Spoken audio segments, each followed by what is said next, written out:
My fiancé said. I deserve someone more successful and driven than you. I agreed and let her walk away without arguing. Months later, she watched my name trending online after my business took off, and everyone started talking about it. I deserve someone more successful and driven than you. She said it like she had rehearsed it. Not loud, not angry, just flat, like she was reading a line from a document she'd already signed. I looked at her across the kitchen table, the same table we had picked out together from a secondhand furniture store 2 years ago, the one with the small scratch on the left corner that she used to rest her coffee mug on every single morning. And I felt something strange. Not anger, not devastation, something quieter, something that felt almost like relief. I didn't argue. I didn't beg. I didn't even raise my voice. I just nodded. And I think that's what broke her. Not my agreement, but the fact that I didn't fight for her the way she expected me to. She wanted a scene. She wanted me on my knees, or yelling, or crying, or doing something dramatic that confirmed she was worth losing control over. Instead, I slid the ring box she had thrown on the table back toward her side, quietly, calmly, and said, "Okay." That word, that one syllable, changed both of our lives. I just didn't know yet how different those changes would look for each of us. I should tell you a little about who we were before I tell you what happened next. If you enjoy real stories like this, subscribe, because what happened next changed everything for me. I was 29. Cassandra, Cassie, as everyone called her, was 27. We had been together for 4 years, engaged for 7 months. She worked at a financial consulting firm downtown, the kind of place with glass elevators and badge access floors, and people who wore their job title like a second identity. I was building a company, a small one that hadn't made real money yet. That's the part she couldn't forgive me for. She hadn't always been this way. Or maybe she had, and I had just chosen not to see it. In the beginning, when we met at a mutual friend's birthday gathering, she thought the startup idea was exciting. She used to ask me about it, genuinely, warmly, sitting cross-legged on the couch while I talked through the model and the vision and all the moving parts that hadn't clicked into place yet. She used to say, "You're going to build something real one day. I can feel it." But somewhere between year 2 and year 3, the tone shifted. The questions stopped being curious. They started being pointed. When does it actually start making money? How long are you going to keep doing this? My colleague just got promoted again. He's 28 and already pulling 6 figures. Did I mention that? She mentioned it. Every time there was a silence she needed to fill, she filled it with someone else's success. I used to let it slide. I told myself she was stressed, that her job was high pressure, that she had her own ambitions, and they were bleeding into conversations in awkward ways. I made excuses for her the way people do when they love someone and aren't ready to admit what they're actually seeing. The business I was building was a logistics software platform. Not glamorous, not the kind of thing that sounds cool at dinner parties. But I had identified a real problem. Small and mid-sized freight companies were hemorrhaging money on inefficient route management, and the tools available to them were either too expensive, too complex, or built for enterprises 10 times their size. I wanted to build something that fit their actual needs. Lean, affordable, practical. My co-founder, Qley, had been working on it with me for 2 years. He was the technical architect. I handled operations, business development, client conversations. We had 6 beta clients at the time Cassie made her announcement. 6. We weren't failing, but we weren't there yet. And not there yet was no longer acceptable to the woman I had planned to marry. The dinner before the kitchen table moment had been bad. We had gone out to celebrate her colleague Bethany's promotion. There was a whole group of them, consultants, analysts, junior partners, all ordering expensive wine and talking loudly about year-end bonuses and about who was being groomed for what position. I sat at the edge of that table and contributed to maybe 4 minutes of conversation in 2 hours. Not because I was withdrawn, not because I was sulking, but because every time I opened my mouth, the conversation shifted in a direction that made my work sound like a hobby.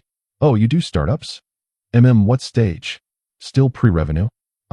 Cool."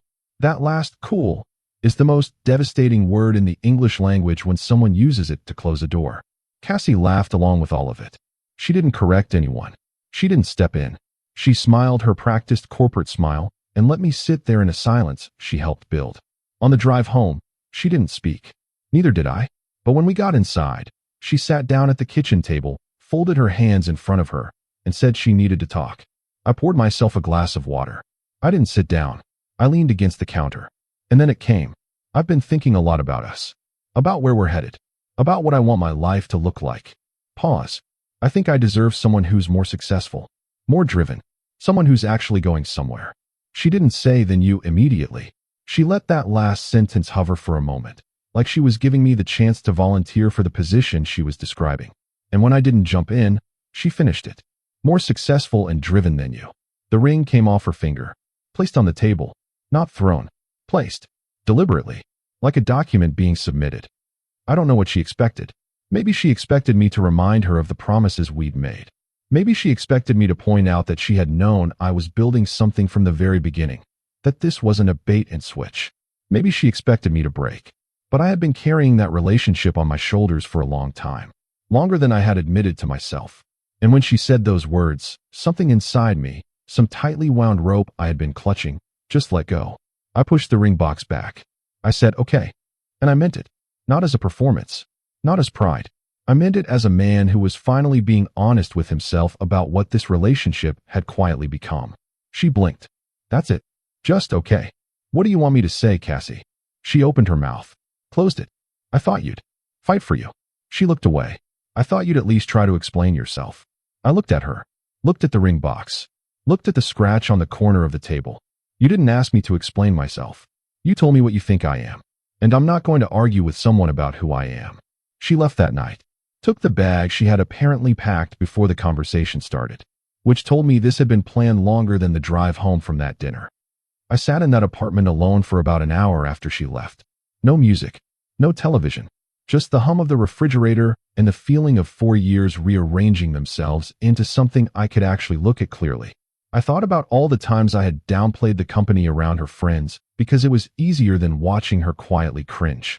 I thought about the time her mother had asked what I did for work and Cassie had answered before I could. "He's figuring things out," she had said. Like I was 19. Like I was drifting. I had been too focused, too buried in spreadsheets and client calls and product decisions to stop and see how clearly she had already written the story of what I was. That night, after the hour of silence, I called Cole. Told him what happened. He was quiet for a second, then said, "You good?" "Yeah," I said. "I actually think I am." "Then let's build this thing." We stayed on the phone for 2 hours. Not about Cassie. About the platform. About a mid-size freight company in the Midwest that had responded to our outreach that week.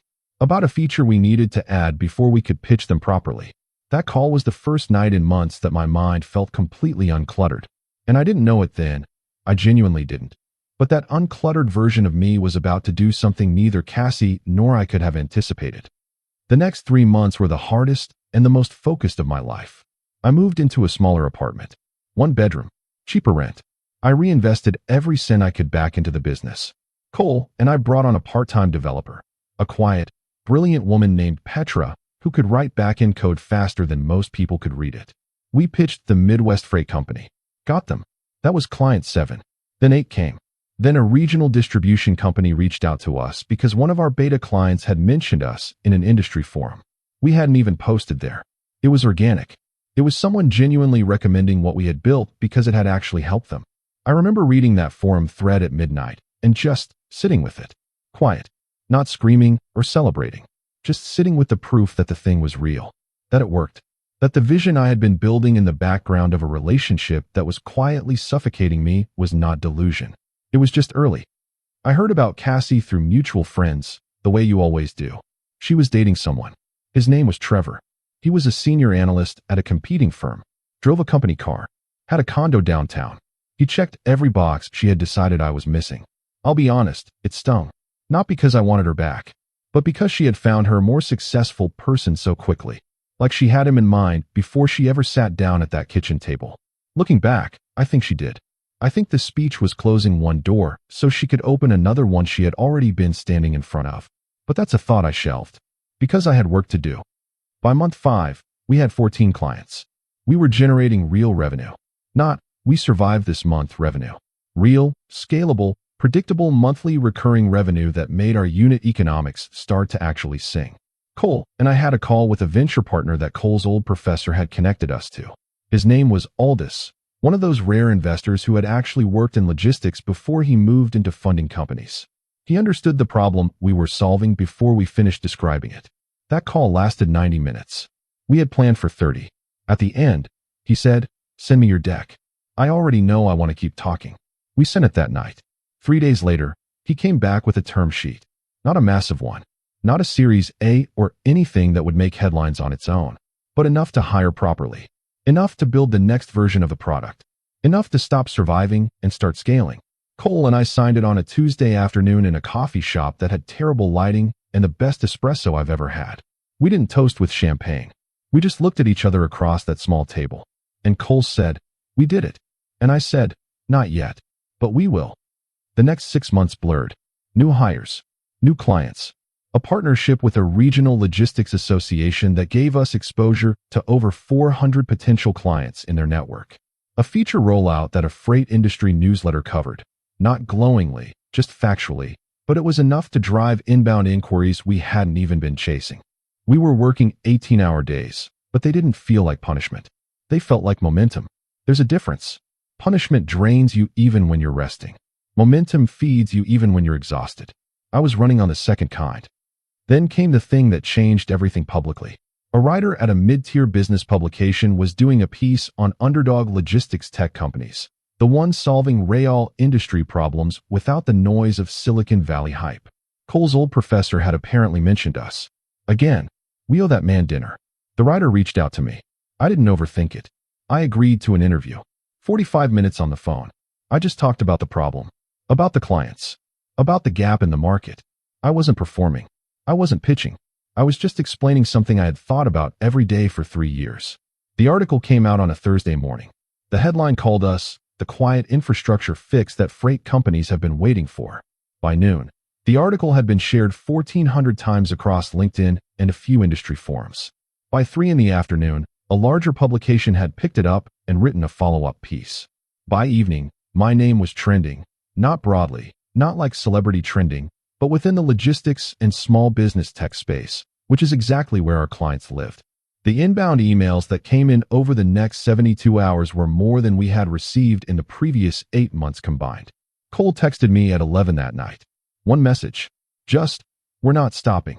I typed back, "We never were." I found out about Cassie's reaction the way I found out about most things involving her, through our mutual friend Ren, who had maintained exactly the kind of neutral friendship with both of us that made her the accidental carrier pigeon of information neither of us had officially requested. Ren called me on a Saturday. "So," she said, "have you seen Cassie lately?" "No," I said. "Why would I?" "Because she called me last night. And I need to tell you what she said." I leaned back in my chair. "Tell me." Ren exhaled. She read the article. Trevor apparently sent it to her. As a joke, I think. Or maybe not a joke. I don't know what Trevor is exactly, but he sent it. And she was quiet for a long time when I answered. And then she said, "Did you know this about him? Did you know he was going to do this?" "What did you tell her?" "I told her that you had always been building something, and that she knew that when she left." Silence on my end. She said, and I want to be clear, these are her exact words. She said, "I made a mistake. I need to talk to him." I didn't respond for a moment. She said that. She did. More silence. "And what do you think I should do with that information, Ren?" A pause. "I think," Ren said carefully, "that you already know what you're going to do. I just wanted to make sure you heard it from me instead of from her first, because I think she's going to reach out." "Okay," I said. That word again. The same word from the kitchen table, but it means something different now. She texted the following Wednesday. I had almost forgotten to be surprised. Not because I was cold, but because Ren had been right, and some part of me had been quietly preparing without admitting it. The text came at 11:17 in the morning. I was in the middle of reviewing a contract with a new client. My phone lit up. Her name. No preview set on my phone. I had turned that off months ago, so I had to actively choose to tap it. I finished reading the contract clause first. Then I tapped. "Hey, I saw the article, and I've been thinking about you a lot lately. I know I don't have the right to reach out, but I wanted to. I wanted to say that I'm proud of you, and that I'm sorry for the things I said. Can we talk?" 3 sentences and 1 question. Short for Cassie, who used to write paragraph-length texts when she was feeling something deeply, which told me she had edited this one many times before sending it. I read it twice. Set the phone down. Went back to the contract. Finished it. Sent it to our legal advisor. Made a coffee. Stood at the window of our new office, a real office now, with a proper lease and a team of 8 people working across 2 rooms, and looked out at the street below. and I thought about what it would mean to reply. Not in a bitter way, not in a calculating, revenge fantasy way.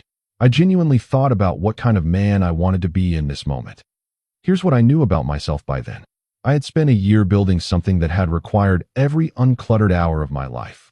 The absence of that relationship, as painful as it was at first, had quietly given me back an enormous amount of mental and emotional energy that I hadn't realized I was spending. Energy I had been using to manage her expectations, to soften my ambitions for her comfort, to explain myself in rooms where she let me be minimized. When she left, that energy came home, and I had poured every drop of it into the work. That wasn't her doing me a favor.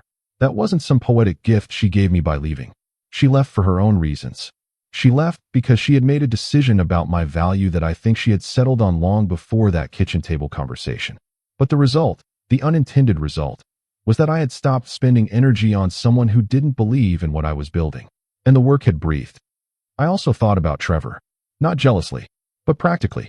He was still in the picture, as far as I knew, which meant Cassie's text was either a goodbye to him situation in progress, or, and this is the version I was more suspicious of, a keeping her options open situation that hadn't fully committed to either direction. That's not someone I wanted to engage with. Not because of the Trevor piece specifically, but because it told me that the clarity I had found at that kitchen table hadn't necessarily reached her yet. She was still navigating by external signals, by articles, by trending names, by what other people were validating. That's what had driven her away in the first place. I had been an unvalidated bet, and she couldn't hold an unvalidated bet. Now that the market had spoken, I had become interesting again, and that, more than any specific hurt, was the thing I couldn't move past. I typed a response that evening. Not cold, not cutting, but honest. I appreciate you saying that. I really do.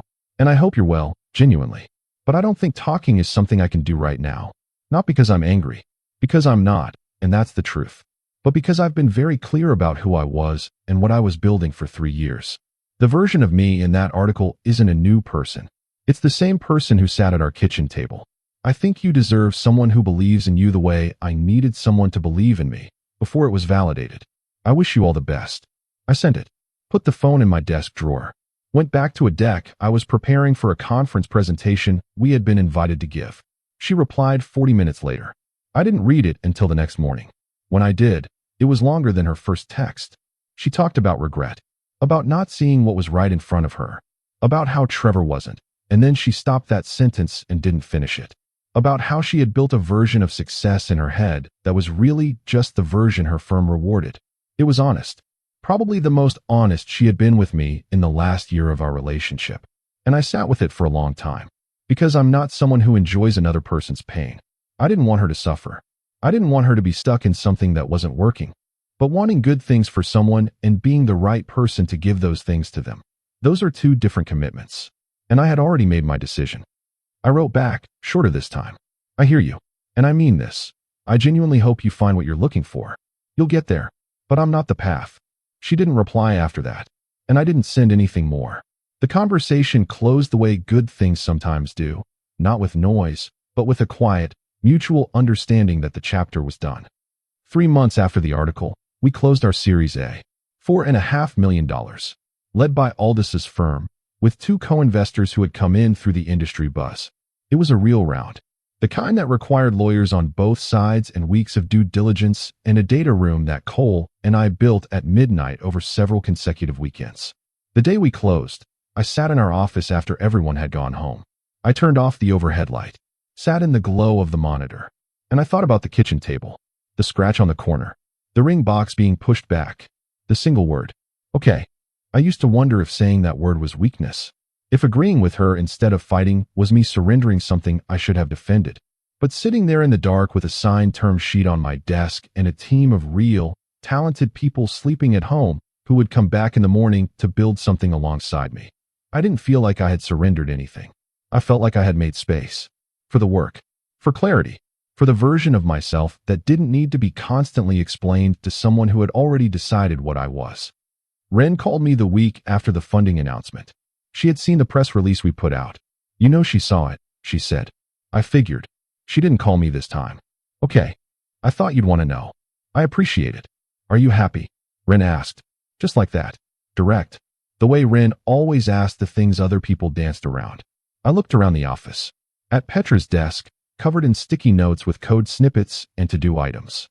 At Cole's whiteboard, filled with the architecture for the next version of the platform. At the client logos we had printed and put on the wall, 31 of them now. A thing I had started doing when we hit 20, just to have a visual of how far we'd come. Yeah, I said.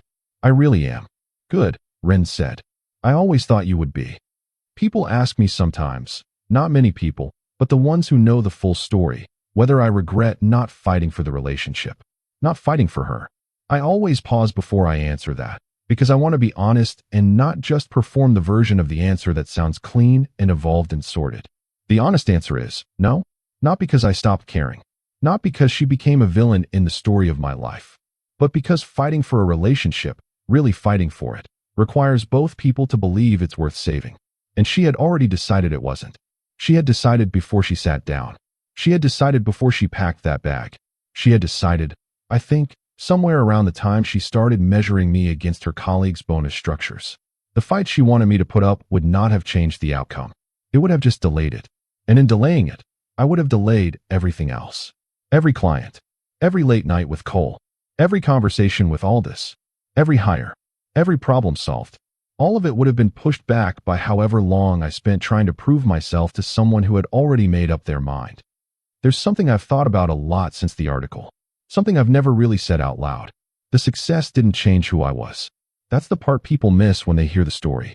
They hear, the business took off and then she regretted leaving. And they build a narrative around the success being the point. Like the point was to be proven right. Like the point was vindication. But I wasn't sitting at that kitchen table hoping to be vindicated someday. I was just tired. Tired of being edited down. Tired of walking into rooms with her and performing a smaller version of myself because the full version made her uncomfortable. Tired of answering questions about the business with apologies for it not being further along yet. The success was the result of removing that exhaustion from my daily life. Not the goal. The goal was always the work. Always the problem we were solving. Always Cole at a whiteboard. Always Petra writing code that was cleaner than anything I could have asked for. Always the next client. Always the next version. If none of it had worked, if the article had never been written, if all this had passed on the term sheet, if the series A had fallen apart, I still would have walked away from that kitchen table and felt the same quiet relief. Because the relationship had become a place where I was asked to be less than I was. And no one builds anything real by becoming less. I want to tell you about one more moment. Because it didn't make the article. It wasn't part of any announcement. Nobody knows about it except Cole and me. About 2 months after the Series A closed, we flew out to visit one of our largest clients. A freight company that had been with us almost from the beginning. From back, when we were 6 clients deep and barely holding together. Their operations director, a gruff and deeply no-nonsense man named Callum, had been skeptical of us at first. He had told me, during our first call, that he didn't trust tech companies. That they promised things and disappeared. That his company had been burned twice, and he wasn't interested in being burned a 3rd time. I had told him I wasn't there to impress him. I was there to solve a problem. If the problem got solved, he'd know. If it didn't, he'd let us know and we'd fix it. He had signed with us. Cautiously. On the shortest contract term we offered. 2 months after that signing, his route inefficiency cost had dropped by 19%. He had renewed for a year. Then 2 years. Now, sitting across from him in his conference room. A real conference room, not a phone call. He pushed a folder across the table. What's this? I asked. Referral list, he said. 14 companies in our regional network. I told them to call you. He said it the way practical people say important things, without ceremony, without fanfare, as if it were just the next obvious step in a logical sequence. I looked at the list. 14 names. 14 potential clients from a man who had started the relationship by telling me not to waste his time. I looked up at him. Thank you. He shrugged. You did what you said you'd do. That's rare. I wanted to put it where it's useful. I flew home that night. Middle seat. Nobody famous beside me. And I thought about the kitchen table again. About the scratch on the corner. About the word I had said. About the version of myself that had been sitting in that apartment alone afterward, in the dark, with the hum of the refrigerator. That version of me had no idea. No idea what the next 18 months would look like. No idea about Aldous or the Series A or Callum or 14 more names on a referral list. That version of me just knew one thing. That the work was real. that the problem was real, and that the only way forward was through. The business now has 38 full-time employees. We operate in 4 states. There are 2 enterprise clients in the pipeline whose contracts, if they close, will double our annual recurring revenue before the year is out. Qley is the best technical co-founder I could have asked for. Petra was promoted twice and now leads the engineering team. Callum came to our company's 2-year anniversary party, an actual party, the first one I'd ever been able to justify throwing. And he complained the whole time that the music was too loud, which meant he was comfortable enough to complain, which meant he felt at home, which is the best thing a client can be. I live in a better apartment now, not a status symbol apartment, just a good one. One I chose because the light in the morning is excellent, and there's a diner 2 blocks down that makes a breakfast sandwich that costs $6 and solves all problems. I have a kitchen table, new one, no scratch on the corner. I saw Cassie once, briefly, unplanned, at a coffee shop near the business district. We were both waiting for orders. She looked the same, a little tired, maybe, the kind of tired that lives behind the eyes when things are not quite working the way you hoped. She saw me. We both paused. The way you pause when you realize the person in front of you used to know what your laugh sounds like from the other room. She said, "Hey." I said, "Hey." A beat. "How are you?" she asked. "Good," I said. "Really good, actually." "You." A half smile. The kind that answers the question before the words do. "Getting there," she said. The barista called my name. I picked up my coffee. "Take care of yourself, Cassie." She nodded. "You too." I walked out. I didn't look back. Not from cruelty. Not from performance. Just from the simple fact that there was nothing back there that needed me anymore. Here is the thing I want to leave you with. Not as a lesson. Not as advice. Just as the truth of what I actually learned from standing at that kitchen counter with a glass of water and a woman telling me I wasn't enough. The people who believe in you before the proof comes in, those are the ones worth everything. The ones who need the proof first, they're not wrong to want it, but they are wrong to think their belief was ever yours to chase. You do not build something real while spending half your energy convincing the person beside you that it's real. You build it in the space that opens up when you stop. And the space, when it finally opens, is enormous. She said I wasn't successful enough. I agreed. I let her walk away, and then I went back to work. That's the whole story. That's all it ever was.